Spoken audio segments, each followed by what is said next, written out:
Пит Нью-Йорктегі ФБР бөлімінде жасырын агент болып жұмыс істейді. Ол поляк қылмыстық ұйымына кіріп, генерал деген лақап аты бар басшыға қарсы нақты айғақ беруге дайындалып жүреді. Осы себепті ол әйелі мен қызын операция басталғаны туралы хабардар етіп, жолға дайындалуларын айтады. Питтің байланыс тұлғасы Эрика, ол жасалған жоспарға сәйкес, Пит генералға 3 келі фентанил жеткізуі тиіс. Сол сәттен бастап оқиға өрбиді. Пит өз отбасын бір қоймаға орналастырып, кілтін әйеліне береді. Егер келесі күні түскі 1-ге дейін оралмаса, әйелі бұл штаттан кетуі керек. Одан кейін ол Эрикамен ескі, қираған дәретханада кездеседі. Эрика оған байланыс үшін телефон және киюге арналған шағын микрофон береді. Егер жағдай нашарлай қалса, Пит шылым сұрауы керек. Бұл белгі бойынша Эриканың тобы оны құтқаруға кіріседі. Жоспар бойынша Пит пен оның әріптестері фентанил партиясын алып жүрген дипломатпен кездеседі. Олар затты басқа сөмкеге ауыстырып, дипломатпен бірге қонақ үйге барады. Стейнзик деген туысы генералға сый ретінде фентанилдің орнына қолма-қол ақша бермек болып шешеді. Себебі ол тауарға басқа сатып алушы тапқанын айтады. Пит жауап бермей, әшкереленбеуге тырысады. Бұл бүкіл жоспарды бұзады. Эрика бәрібір олардың ізіне түсіп, олар барған орынға барады. Сатып алушы жүйкесі сыр берген адам болып шығады, әрі оның барлық 6 келіні сатып алуға ақшасы жетпейтінін мойындайды. Алдымен 3 келісін ғана алып, қалғанына 2 сағат ішінде $85,000 табуға уәде береді. Стейнзик бұған күмәнданып, одан ақшаны қалай табатынын сұрай бастайды. Стейнзик қоңырауға жауап беруге кеткенде, Пит сатып алушыға оның полиция қызметкері екенін біліп қойғанын айтады және бұл жерден кетуіне мүмкіндік бермек болады. Бірақ әлгі адам керісінше қырсығып, оны итеріп жібереді де, қару мен төсбелгісін көрсетеді. Стейнзик оны атып тастайды. Пит шылым шегуге барамын деп, Эрикаға белгі береді. Алайда Эрика ешқандай әрекет жасамай, қасынан өтіп кетеді. Осыдан кейін Пит қылмыскерлермен бірге мәйттен құтылуға мәжбүр болып, оны шұжық фабрикасына апарады. Кейін генералмен кездесуге шақырылады. Генерал сабырлы түрде Нью-Йорктің бір полиция қызметкері өлтірілгенін, енді біреу жауап беруі тиіс екенін айтады.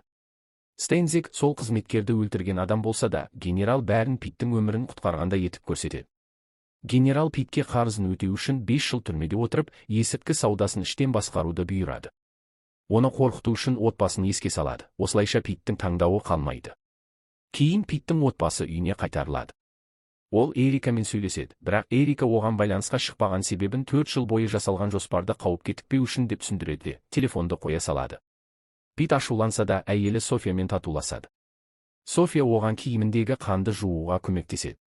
Полицейлер мәйітті тауып, тергеу бастайды. Тергеуші Питтің жақын досы. Ол істі зерттеп, өлтіру ісінің поляк бандиттеріне қатысы барын, әрі Питтің осының бәріне араласқанын анықтайды. Сол уақытта Пит, Эрика және олардың бастығы Манка Мэридің арасында әңгіме өтеді. Олар Питтің қиын жағдайға тап болғанын біледі. Жоспарды тоқтатуға тырысқанымен нәтиже шықпайды. Пит кеткісі келеді, бірақ олар генералдың жоспарын жалғастыруды және Питтің түрмеге кіріп, жеткілікті дәлел жинағаннан кейін ғана бостандыққа шығатынын айтады. Пит келіспесе, оны әшкерелеп, полиция қызметкерін өлтіру үшін түрмеге отырғызамыз деп қорқытады. Таңдауы қалмаған Пит үйіне барып, жазбаларын тыңдай бастайды. Эрикамен сөйлескеннен кейін, келесі күні таңертең Стейнзик Питке келіп, түрмеге кіргізу үшін фентанил береді. Пит жаңа жасырын тапсырмасы туралы Софияға айтады да, бүкіл күнін қызының қасында өткізіп, түрменің құрылымына қатысты жазбалар жасайды. Үйге қайтқанда, поляк бандасының мүшелері және генералдың өзі де оларға келеді. Генералдың балалары жоқ екенін, себебі жоғалтуға шыдай алмайтынын айтады. Сол арқылы Питке келісімді орындап, кінәні өз мойнына алу керек дегенді меңзейді. Бұл уақытта Гринса Питтің үйін бақылап, қасындағыларға генералдың кетіп қалғанын хабарлайды. Келесі күні Пит Софияның полиция шақыру үшін ашулы күйеу рөлін ойнайды. Полицейлер оны қамауға алып, түрмеге жібереді. Түрмеде оны бір парақор күзетші жылы қарсы алады. Алғашқыда Пит қара нәсілді тұтқындардың ортасында қалады. Бірақ бір сотталушы күзетшіні сатып алып, оның жанындағы 2 орындық төсекті өз адамдарынан босатып, Питті қауіпсіз жерге орналастырады. Түнгі тексеру кезінде түрме бастығы Эриканың өтінішімен Питті детоксикация бағдарламасына қосады.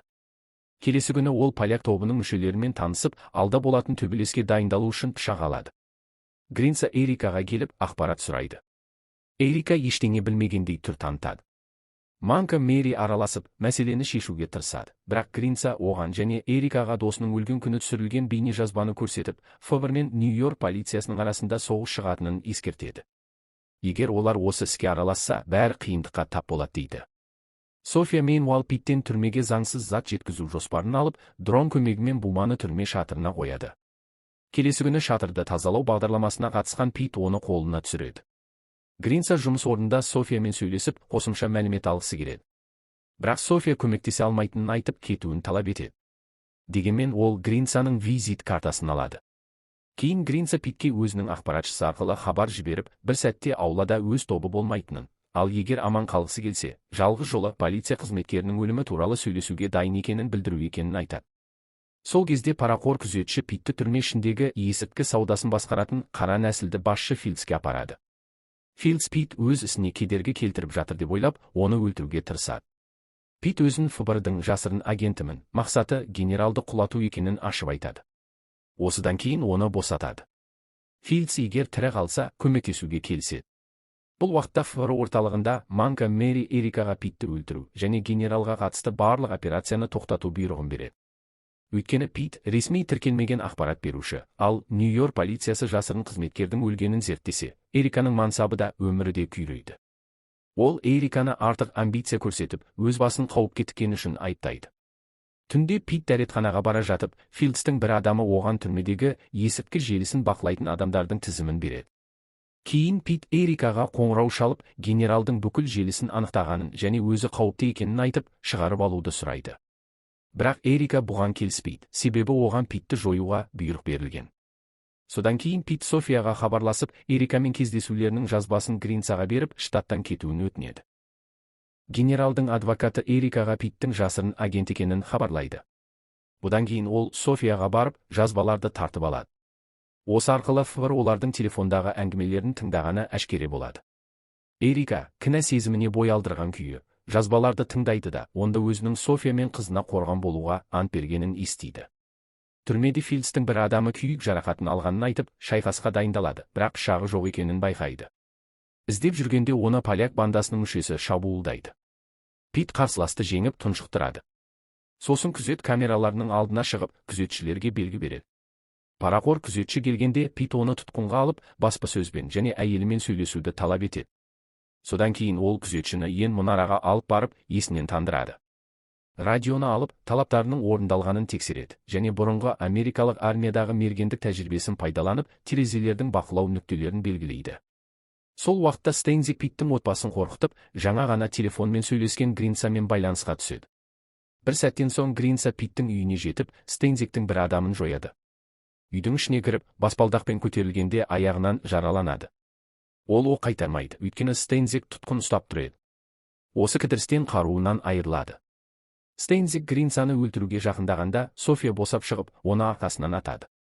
Бірақ өзі де жараланады. Түрмеде мергендер позицияға жайғасады.